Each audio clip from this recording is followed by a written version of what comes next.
Vic. Good morning.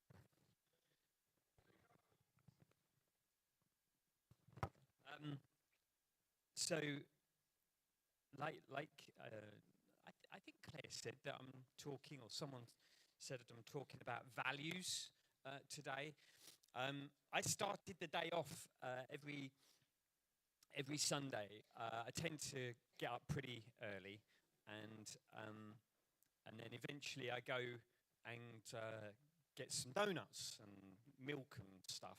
And I went into the co-op this morning, and we got talking, and somehow we talked about family and where they live, and I said that my family's local, and I asked the lady and said, "Oh, where do you have you got family in the community where you live?" And she said, "No, I'm the only child." So I was like, "Oh, okay." And she then said, "So it's all about me." And so we giggled. And then I walked away, went to get in my car, and then thought, "Oh, no, I forgot the communion bread. I've got to go back." So I went back and got the communion bread, went up to the till. She was there again, and I said, I've just come back just because it's all about you, and I just want to see you again. And she started laughing her head off and giggling, and I'm giggling. And you see, although that was a joke about value, there is certain beliefs that we have, certain mindsets that we have that actually do govern everything that we do and how we behave and how we see the world. And so getting our values right are actually pretty important. And we have been looking at the vision statement as Southend Vineyard. And our vision statement is basically where we are going. And that vision statement was a community transformed by Jesus to bring life and hope to Southend. So that's what we're about. That's what we do. And then when we're looking at values, it's really, they define who you are while you're doing the stuff. It's what's important to you. I looked up good old Google, what is a value? And it's a deeply held belief, a principle or virtue such as integrity or compassion or loyalty that serves as an internal compass, guiding behaviors, decisions, and your purpose. And it used the word compass. Anyone used a compass before? Yeah? I haven't used this for years and years. This is all discoloured, and has anyone got lost whilst using a compass? Oh, yeah, there's loads of it. That's funny. The idea of a compass is obviously that it points north, and the idea is that you are able to navigate and find your way all of the time. And that's why it's talking about values being like a compass, because they kind of hold you, they show you the way. If you've gone off track, if you're behaving like this, or you find yourself doing this, is it in line with what I actually believe? Is it in line with what I believe, what I think is important in my life? And if it's not, like you would on a walk, you find your north, and you start adjusting your path accordingly. And of course, that sometimes comes when we come before God and we this is the situation where I find myself. And we let him speak. We let him show us the north. And then we can realign. And we actually find that when we realign and let God speak into our lives, there's a life that comes from that is just so freeing. So there's a compass and different values. I don't know, have you got a favourite restaurant? Anyone want to shout out their favourite restaurant? Any places? The Ivy. Never heard of it. Why is the Ivy important? Oh, it's the... okay. Ah, Well, that's on. Do you know what? That's on my list because if you went to those online, you might not have heard that. The Ivy is a place where celebrities go, and so we have people who like to obviously be hanging around other important people. And that's on my list of, what are things that are important. If you went to a restaurant, reputation, their reviews, the clientele in that place that you go for food may be really important to you. It may be really important that the staff are really friendly. It certainly does help if the food is tasty. Are you that bothered if it's healthy food? Are you that bothered if it's sustainable and local produce? There's so many things that that cause us to do things and go places and that we perhaps don't even realise.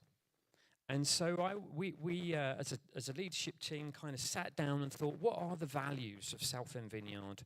There's so many things that we could choose. But what is really, really critical, what's really important? And so we came up with 5. And I'll mention them briefly, and I'm looking at 2 a little bit more in depth. This slide here, our values reflect what we believe God has called Southend Vineyard to be. And like I say, there was 5 different ones. And just as a side here, no, I'll come back to that. Sorry, I'll mention this in a minute. Let's do the first value. So the first value is a welcoming and generous community. By the way, as I'm mentioning these, if you were thinking, what is really, really important? What is a value that I would love to see in a church? What is really important? What would I like to see? Have you ever thought about it? And does it align in here? God's love. Showing God's love. And this exactly is that point. Because a welcoming and a generous community is basically being that welcoming place, pouring out the generosity, because that's what God has done to us. He's welcomed us. Let's go through them quickly because that's one of the ones I want to talk about. So a welcoming, generous community, Jesus-centered. The third one is rooted in God's word. Really important to hear and be navigated a bit like our compass. The fourth one, empowered by the Holy Spirit. We recognize that we don't do this stuff by our own strength. We do this stuff by the strength that God provides. And the last value that we've got here, servant-hearted, and how really important it's a value that is not often demonstrated or seen in a world, is it? You don't see big leaders and people who like to see themselves as important taking the lower position and wanting to serve. So I just want to have a look at 2 this morning. And value. There was something that was really interesting about 2 weeks ago. I had a phone call with another church leader. I can't remember if I said this because I said it to a couple of people. But we were talking about Southend Vineyard as a church. And for different reasons or certain reasons, we didn't want to mention in a meeting that he had that Southend Vineyard, the name Southend Vineyard. And so I said, well, just say in your meeting, it's a church who have a compassion for people. We feed the poor. We, meet the brokenhearted. We give out food. We do loads of youth work and lots of different forms of community work. Just say that. And he said, well, I can't say that because if I say that, then they'll know it's Southend Vineyard. And I was really taken back. And I thought, I am so related. Because as a church, we are seen as a people who love this first one. Can we have the first one, Andy? We are a people who are a welcoming and a generous community. It's seen. Because we see everyone as welcome. Anyone is welcome. We model these values on Jesus. We haven't just come up with these. We see these are things that we see in Jesus. And because Jesus, we're called to be like Jesus. In Romans 8, it says we're predestined to be conformed to the likeness of his Son. Therefore, the values that we have need to be values that are really, that identify and show us who Jesus is. And Jesus was someone who welcomed everyone. Jesus was someone who was hung around all spheres, what's the phrase in the strata of the community? Is that you know what I mean? He went to the very rich rulers and the tax collectors, those with prestige, and the Pharisees. They didn't particularly like his teaching, but he went there and he spoke to them, and he gave them the same message. He welcomed any of them. Nicodemus, one of those people, he welcomed them. And Nicodemus, he was embarrassed to come to Jesus, so he came at night time, but Jesus welcomed him. And the phrase here, it says, we invite you to come as you are and discover the best that you can be. And coming as you are is just really, really necessary, because we can't come any other way. If you're worried about coming to a church because of your mess, because of your brokenness, you will not be pushed away from here, because you weren't pushed away from Jesus. In fact, it was the people who had done wrong, the broken, the needy, actually who realized they need Jesus. They need to come to a person who welcomes them and gives them a message of freedom and gives them a message of life. And that's what I want us to be known as. That if you are broken, if you are in need, then come here, come as a church, because you will receive outrageous generosity and kindness, because we model that on who we love, which is Jesus. We model that on who we are becoming, which is Jesus. But you don't stay as you are. Because as you journey with Jesus, Jesus in John 10:10 said, I've come to give you abundant life. When you first, as in you haven't got abundant life now, so come to me and receive it. Come and learn of me. Come and know my ways. Come and be a disciple of mine. And come and change. If you're part of this church and you want to come as you are, fantastic. If you don't want to change, let's have a talk. Let's have a chat.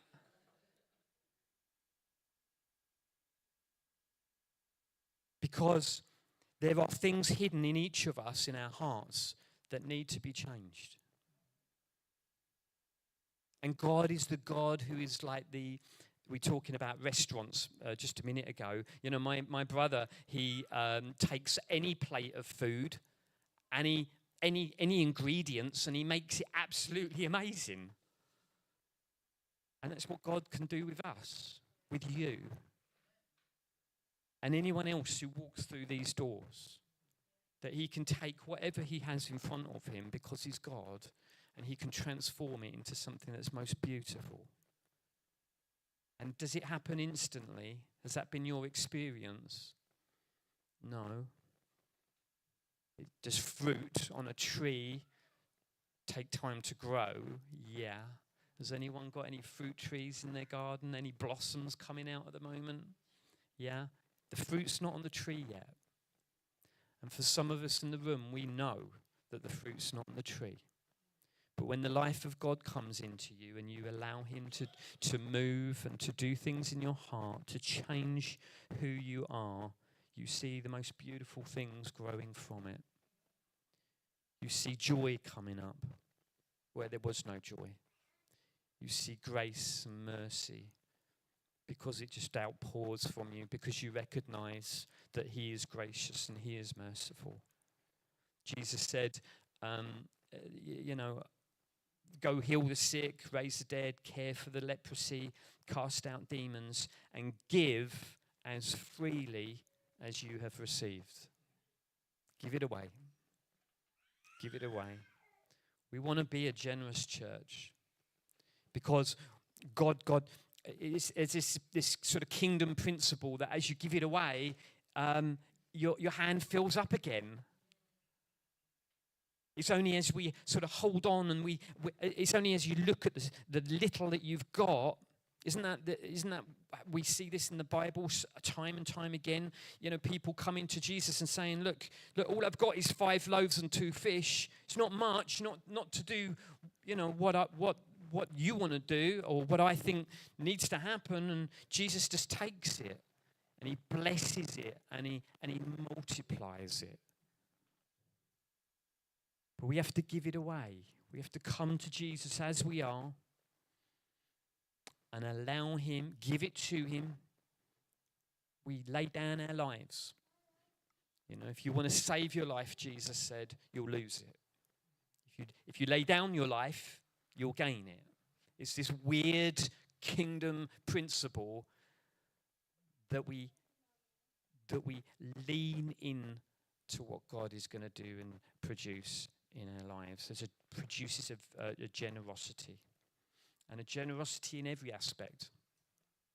You know, this isn't just Sunday stuff. This isn't just, when you come in, our values that we're looking at over this week and next week. So we're going to have 2 weeks looking at these. These aren't values that we want to generate just walking in here and in this space. This is values that as people we want to emanate and to encourage and to develop in our own lives that we see working its way out on Monday, on Thursday, on Saturday. And so the last part of this one is we want to equip, support and encourage each other, both within the church family and the wider community. We want to invest in people, basically, because Jesus did. He spent 3 years hanging around disciples, 12 men, plus many, many, many more. But he invested in them. And although they were still broken at the end of those 3 years, there was still one that grasped Jesus up and ended up getting him arrested. There was still one that was going, oh, I'll stick up for you, Jesus. And he didn't. But what we see then is the Holy Spirit coming upon people. That's our value 4. We'll come on to that next week. But making the change. So that's our first value. Our second value is Jesus-centered. It's all about him. We have a wonderful tendency in this world to think it's all about us. Social media. You're always wanting to put across your best self, not necessarily your realistic, who you actually are. You don't put on there, hey, great news, everyone. I really fluffed up this week and I did this, and this, and this. You don't often see it.